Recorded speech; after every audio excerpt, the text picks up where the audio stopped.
Welcome, all pregnant families, midwives or birth workers. This is Tracy Anderson Askew, your host for the Transform Your Birth podcast, changing your mind about birth one story at a time. Each week we will be exploring a birth story through the lens of what birth can teach us. I'll be digging deep into each story so you can learn what it is that can change the way a birth unfolds. We can't control birth, but we can influence it. So listen in to find out how. Enjoy. Sheena joins us again on the podcast with the story of her third birth. She acknowledges the way every experience of welcoming our babies causes us to grow and will have a profound influence on the next birth. She has the wisdom of a woman who has travelled 3 completely different paths to welcome her daughters and provides a message of patience, surrender, but also the importance of self-advocacy. Such great birth wisdom, definitely worth listening to.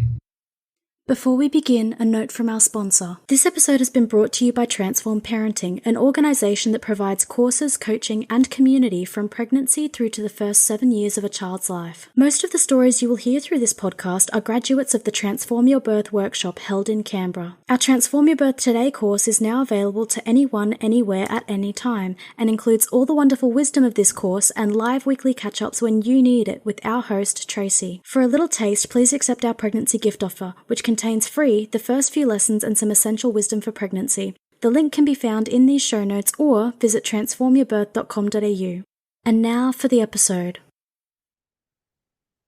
Well, hello everybody. Another episode of the Transform Your Birth podcast. And with me today is a faithful Sheena who's been with me for all of your babies, haven't you? Pretty much, yeah. Yeah. And Sheena put a hand up to come back and talk about her third birth, but we've got to get a bit of a quick overview of her first 2, because I always say every birth leads to the next, because really it's the accumulation of birth wisdom that is unfolding within us. Every time we have such an intense experience, we learn so much. So Sheena has a little girl, Evelyn, who's 5, Lucinda, who's 2, and beautiful Olivia, who's 7 months, who's in her arms. So if we hear baby noises, although she's looking very peaceful, she's on the boob. Thank you, Sheena, for coming. You're a legend. Oh, thank you so much for having me.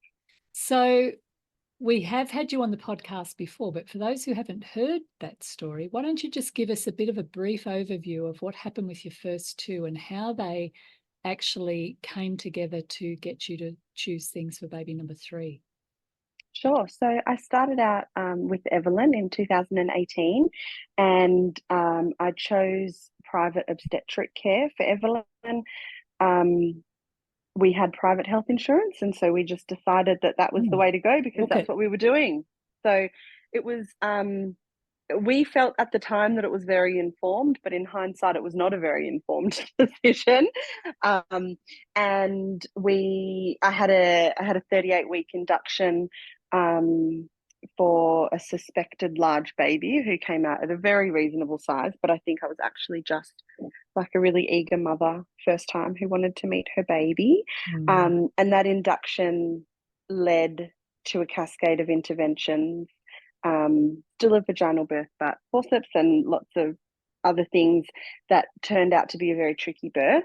And it was in that labour and delivery that I really, really learned that I needed continuity of care throughout the labour. It was not the birth so much itself for me.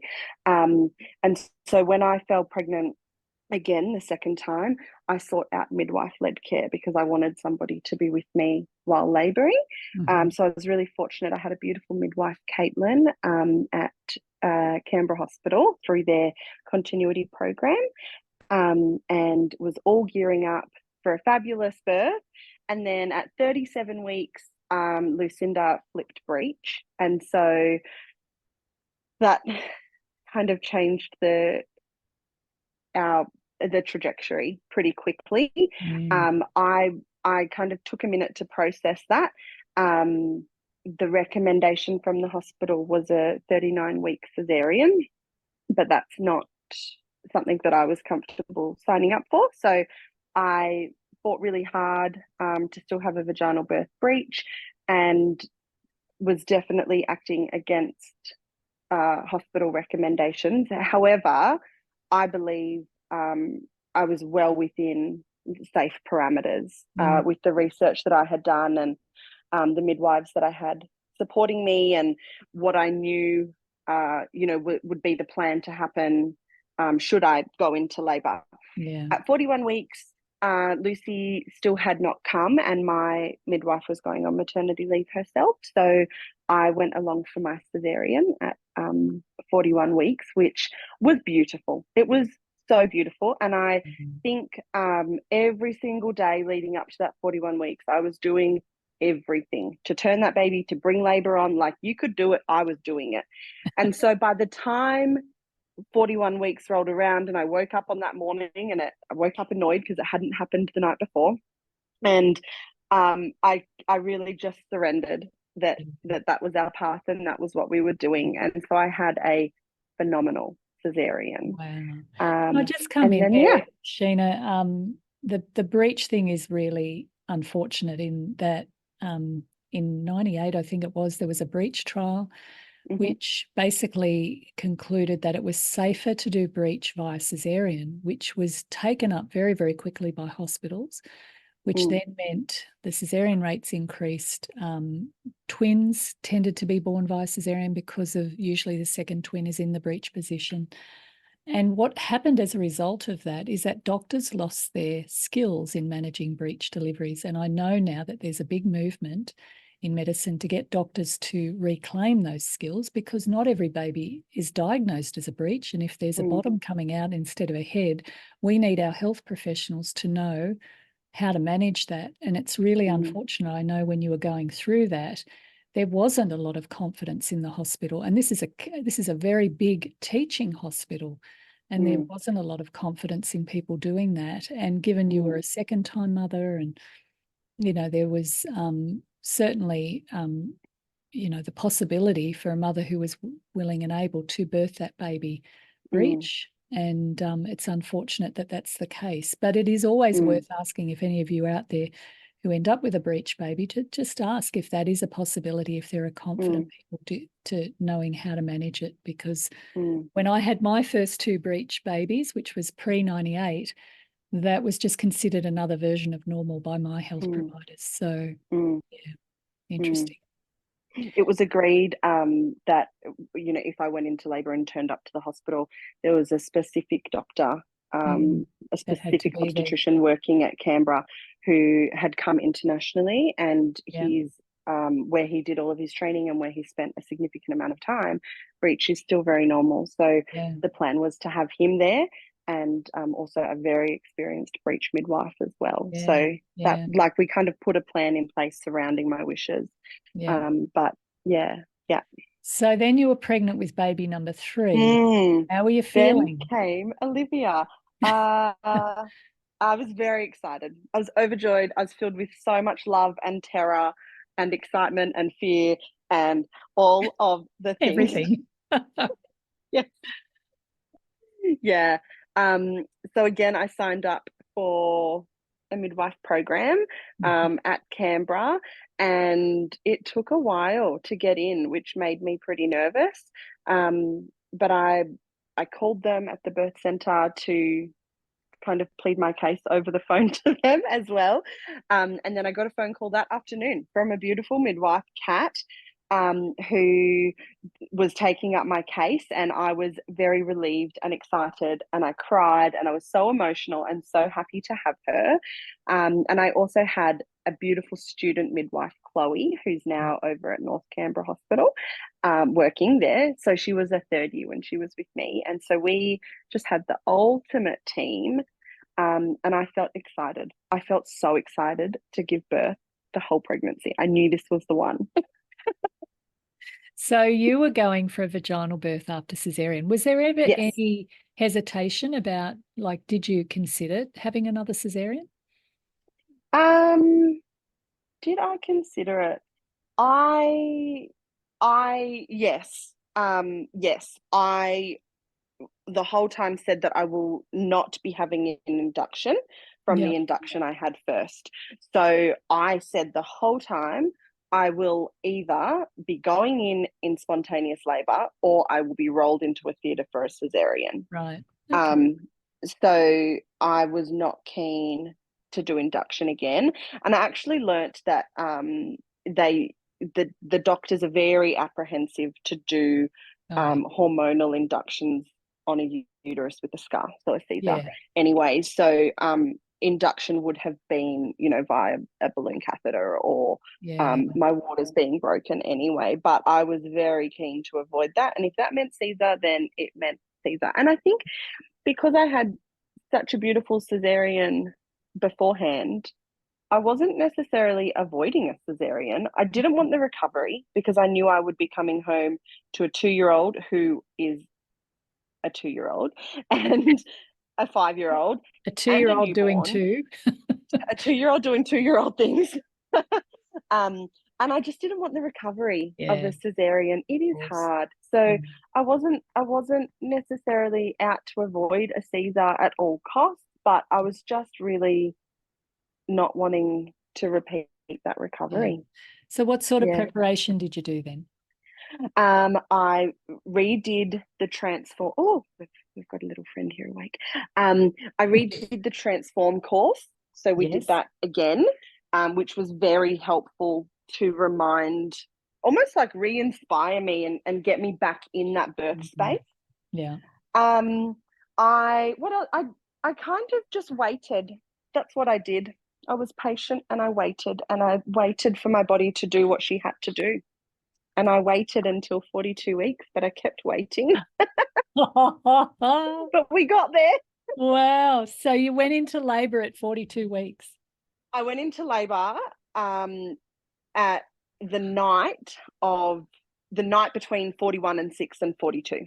Yeah, so just on for almost 42 weeks. Now it gets hard to push back past 41. It was very difficult. Plus 3. Oh, I don't know what it is, but this is an interesting thing, isn't it? Yeah. To really consider how long does it take to grow a baby. Yeah. We actually don't know if it takes longer than 42 weeks. 95% of babies are born between 37 and 42 weeks. But for some babies, but not many babies are given the opportunity to go past 42 weeks. That's right. Some, we don't know. Some babies might take more than 42 weeks to cook. Yeah. These are some of the things that we don't know, but we do know that the risks of stillborn go up dramatically after 42 weeks. When I say dramatically, not dramatically, but it's an increase. And so typically we don't go past that, but it's always a choice. It is always a choice. I knew a woman who, well, this is quite extreme, but she was a 44-weeker. She wouldn't touch her babies till 44 weeks, which is quite stretching it out. But she just maintained the belief that it took that long to grow her babies. So there's always going to be people outside of that zone. So how did it start, Sheena? Tell us about that. The labour, do you mean? How did it all kick off? Yep. So it was Friday night and I'd been waiting and I'd had a few stretch and sweeps done that week and always left the hospital kind of crampy, but nothing would really happen. Actually, on the Wednesday night, I was actually up overnight timing some contractions and I thought it was happening and then the sun scared them away. So then on the Friday, I'd been down. My midwife was just coming back on shift. She'd had 2 days off. And I think that's why I truly believe on Thursday morning, my body was like, no, Sheena, your midwife's on her weekend. It's not happening today. I reckon there's something in that. I think women can hold babies back if they're... I truly believe it. Like this baby... She waited and waited and waited. And then I had a stretch and sweep done on Friday afternoon. And my midwife was coming back on shift at 5 p.m. and it kicked off at 7:30. Oh, so there you go.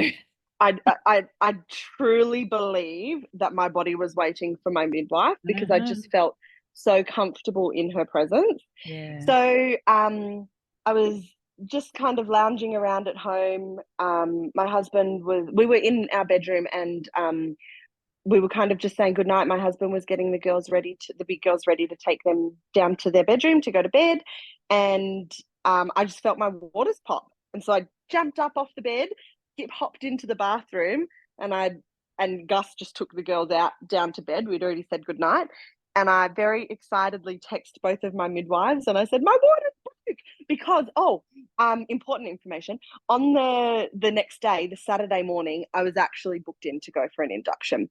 Right. So I had always said, I'd always said that I would go to 42 and 3. I'd worked out in my head that was the Monday after 42 weeks. Mm-hmm. And I would be open to discussion about a cesarean or something when we got to 42 and 3.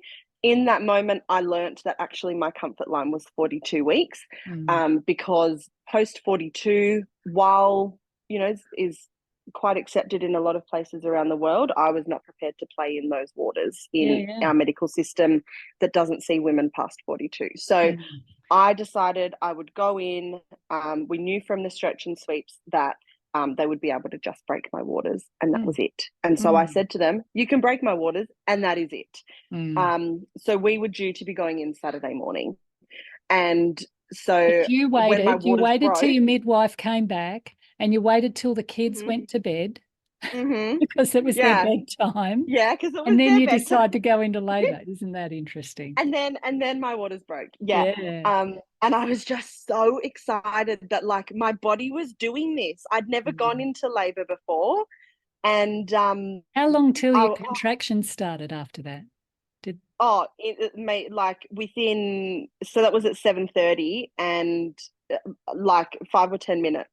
Right. It was on, and it was happening. So it was hard and fast. Yeah, one of the things people need to appreciate, waters typically break at the end for most births. Yeah. That's on TV, it's always at the beginning.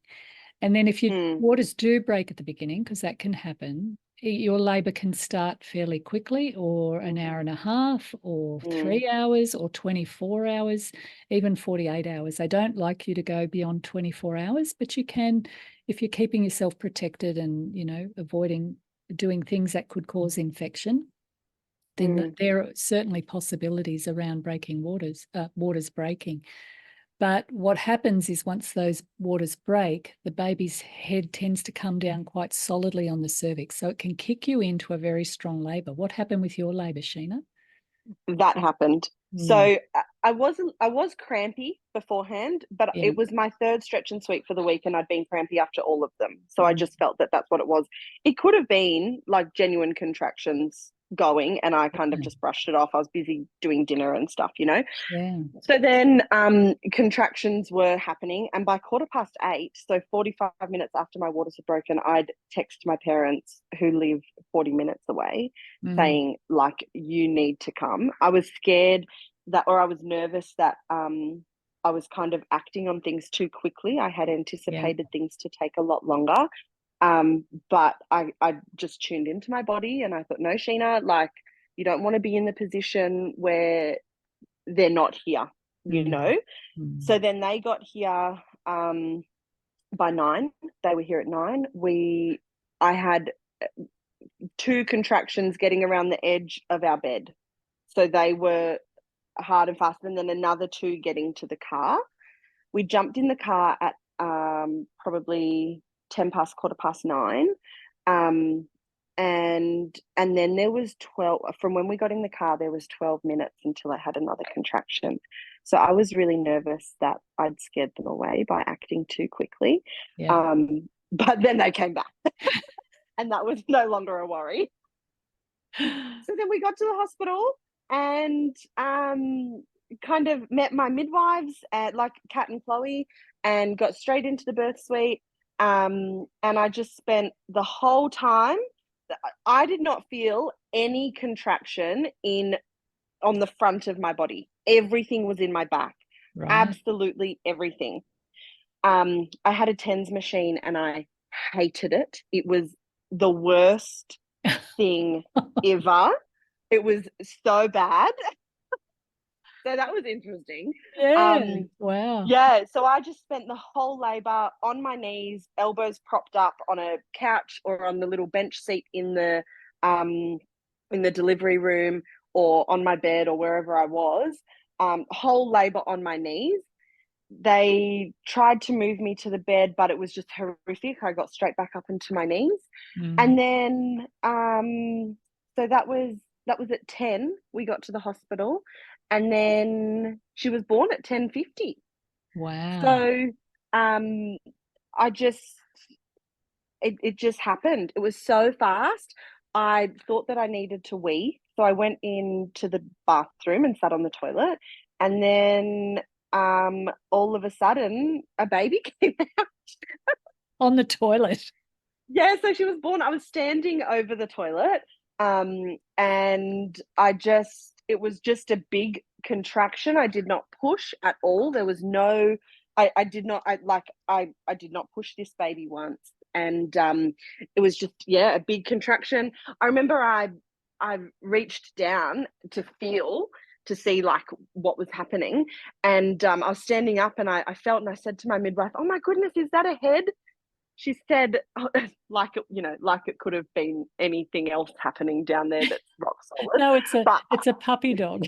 yeah, I said to her, "Is that a head?" She said, "I don't know, Sheena. Like I can't see," because I was standing up, and it was all just so fast. Like she was trying to get some warm washes or a mirror or something, but it was just so quick. And then and I could just feel like the top of her head, I suppose. Like it was definitely not a whole head, it was just the top of her scalp that was there. And then all of a sudden a big wave came, and then one of my midwives caught her head and the other one caught her body, and she was just there quick. And then she just came up to me. Yeah. Yeah. Wow. And then we found out it was a third girl. Yeah. Oh, look at her. And there she is. She's looking at us in the screen. I wish you people Yeah. who are hearing this could see her. She's just divine. And you're smiling at us, sweetie. Wow, Yeah, Sheena. she's So very sweet. you've had 3 very, very different births. As you look back at all of those, what sort of birth wisdom have you learned, and what would you share with a woman? That I think that you just need to um, trust your body and know that your body knows what's going on. Like I think there is so much unspoken communication between a baby, an unborn baby, and the mother, and that really needs to be respected. And I think that you just need to put trust and faith in yourself that it's going to happen. I think waiting and being patient was a huge one for me. And I wavered at times. I had so many conversations with my midwives where I just thought, maybe I should just go in and have an induction. Like maybe my body just doesn't go into labor. Maybe there is something wrong. And I'm just so glad, that I stuck true to myself and I waited. And she came, she came when she was ready. We're not Yeah. taught to wait, are we? We're taught to No. control, and our doctors Yeah. and sometimes midwives are taught to control the process as well. Yeah. And of course, none of us want to take, unnecessary risks with our babies. Like this is, our babies are most precious, precious things. So it gets tricky. It gets tricky to make sort of decisions. I don't think waiting is necessarily the greatest risk here. Yeah. And I think, the whole time I said to my midwives, I am so happy to do whatever I need to do. Like if I need a cannula, I'll have it. If I need monitoring, I'll have it. If I need a cesarean, I'll have it. But I'm not here to do anything just in case. And I'm not here to make the hospital's job easier or the doctor's job easier or my midwife's job easier. I'm there to have a baby in the safest way possible. And waiting is what helps that be safe, So, yeah. And I think that led to me having such a phenomenal intervention-free birth. I did not, once I was I didn't have any vaginal exams. I didn't have a cannula. I didn't have any monitoring. We had 4 golden hours before she was off my chest to be weighed. Like the placenta took a hot minute to come, but that's okay. It still came. But trusting in myself and letting my body do what it's quite literally designed to do is exactly what removed the risk from the situation. You know, I think the risk can often be when we get impatient and we want to intervene, when it's not medically necessary. When it's necessary, 100% I'm in. But when it's not medically necessary, I think it's the risk. Powerful words, my darling, because you're right about that. You know, the management of pregnancy and birth can be the very things that create the problems that we then have to solve. Yeah. And this is what we know to be true, is that there's a cascade effect. When you start to do something like induce, then there's often the need to, well, monitor those contractions because you're using synthetic oxytocin. So we've got to monitor it to make sure the baby's not in distress. And then we've got to limit the mother's movements because of that monitoring. And then because she's under synthetic oxytocin, then she's more likely to ask for an epidural. And that, whilst it can manage the sensations, then brings up another level of complexity around being able to push your baby out, depending on how it's administered and whether you can retain that sensation. And then that, you know, needing help to get our babies out, whether that be forceps or whatever, once again, there's risks with that. So that's a really, really powerful statement that you've made. When you look back, what did you learn about yourself and your journey? What did your journey invite you to discover about yourself, Sheena? Other than I wouldn't mess with you in a dark alley. Wouldn't mess with any mother in a dark alley. No, that's right, the mother beast. Feeling your fierceness on the other side of this. I love that.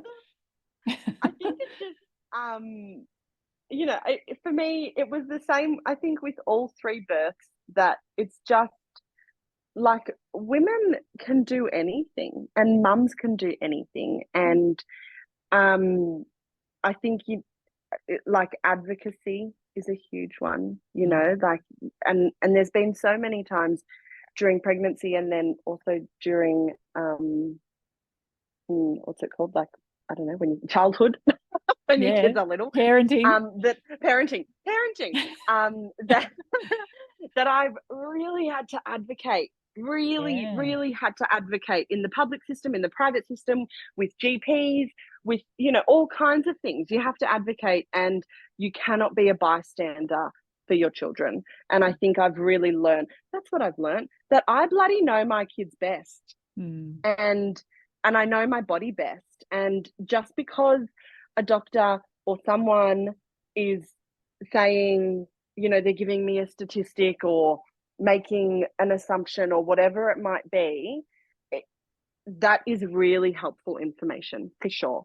But I know my body best and I know my children best, and anybody who disagrees can disagree all they like because they're wrong. You know, I'm going to quote one of my midwife for my first two children. And she made this comment one day. She said, you know, the women know what they need. They don't know that they know, but when you ask them, they know. Yeah. And I've always remembered that quote. And she used to say a lot of things like, you know, to get the women to ask the women questions. And keep asking her questions, because she's not, until we start to bring it back to the woman and ask her questions, we're missing out on a significant piece of the puzzle when it comes to making decisions, which is the natural, innate body's intelligence and connection to the baby. There's this blueprint of creation that sits inside of all of us, which enables us to procreate and create beautiful children. And that in itself is a highly, highly intelligent system.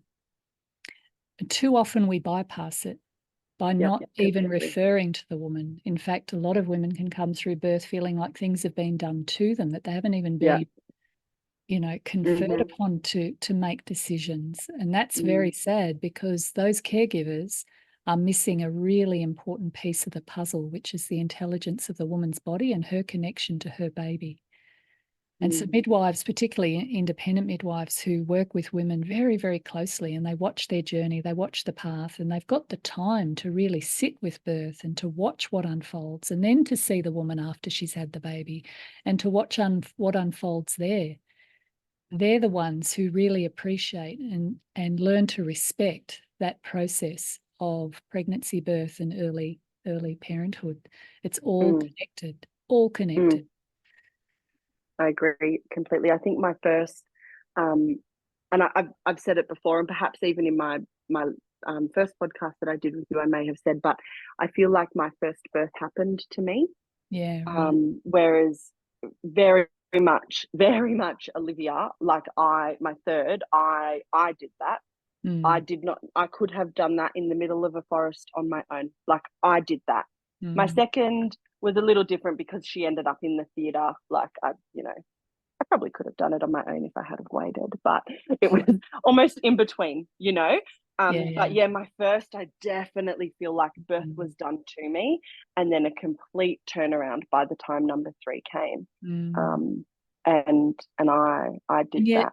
Yeah, and yet every one of those experiences, Sheena, have really taught you so much. Like even going through that breech journey and surrendering to a cesarean, which ultimately, given that you didn't have people around you who were confident in doing breech, was the right decision because it's the decision you took, and it got your daughter here safely. But there's even great wisdom in that journey of what you learned through that process, like the fact that you pushed the barrow, you really explored your options.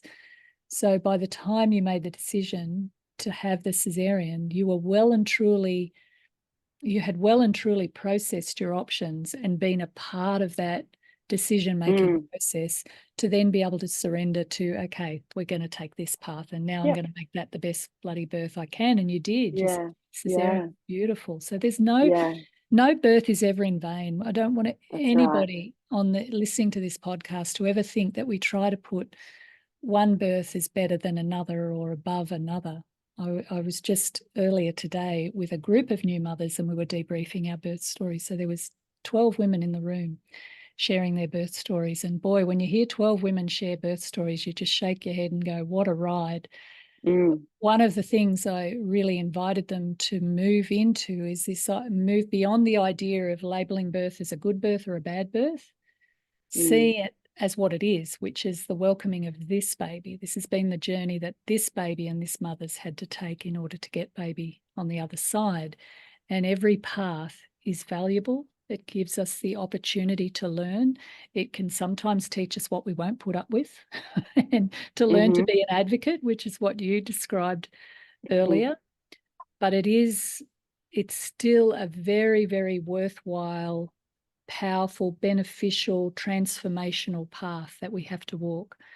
And if you can see it in that light, doesn't matter what things unfold on the day, there's always gold to be excavated when you start to dig deeper and see what shows itself up in your path. No path is ever in vain. No, and I could not have had the birth that I had with Olivia. Could not have had the birth I had with Olivia without Lucinda's birth, and I could not have had the grace of Lucinda's birth and the acceptance I had with that without Evelyn's birth. So they absolutely all rolled into the next. Because it was your path. This was the path Sheena had to walk to get her 3 daughters here. Yeah. Very powerful lessons. You've shared so much with us today, Sheena. Thank you. I feel so grateful to watch my beautiful women that I get to work with make these transitions. And I love the fierceness in you. I love the clarity in you as well of how you can see the connection of this journey. Is there anything you want to finish saying today, Sheena? I don't think so. I just, no, I think we just need to trust ourselves as women and know that we can do this, and advocate as hard as you can and bring acceptance where you need to, and all births are wonderful births because that's where we meet our babies, and that's just the best. It's the best. Well said, you. Yeah. So Sheena has shared with us today her journey of bringing in 3 daughters into this world, every birth leading on to wisdom for the next birth and the next birth after that. She's shown us that sometimes we need to learn to accept and sometimes we need to learn to advocate. She's highlighted that there's no such thing as a good birth, bad birth, better birth, but it's the journey of this child into the world. And she's taught us to be patient and to trust our bodies. So thanks again, Sheena, and thank you to everybody continuing to listen to these podcasts. Share them if you can, because there's so much wisdom to be learnt as women, and we need to reclaim our confidence around giving birth. Whatever choices we make, we want to walk in feeling like we've made the choices, that we're a part of that process, and to watch the space and watch yourself unfold into this new phase of being a mother. Love to you all, and we'll be back again next week. Thank you for listening. Bye for now. We hope you enjoyed this episode. Please subscribe and share this podcast. This episode has been brought to you by Transform Parenting, an organisation that provides courses, coaching and community from pregnancy through to the first 7 years of a child's life. It is a place where you can learn, get support and grow into your role as a parent. Why not take advantage of a special gift for all pregnant women at transformyourbirth.com.au? Or if you have children, we have a gift for parents also.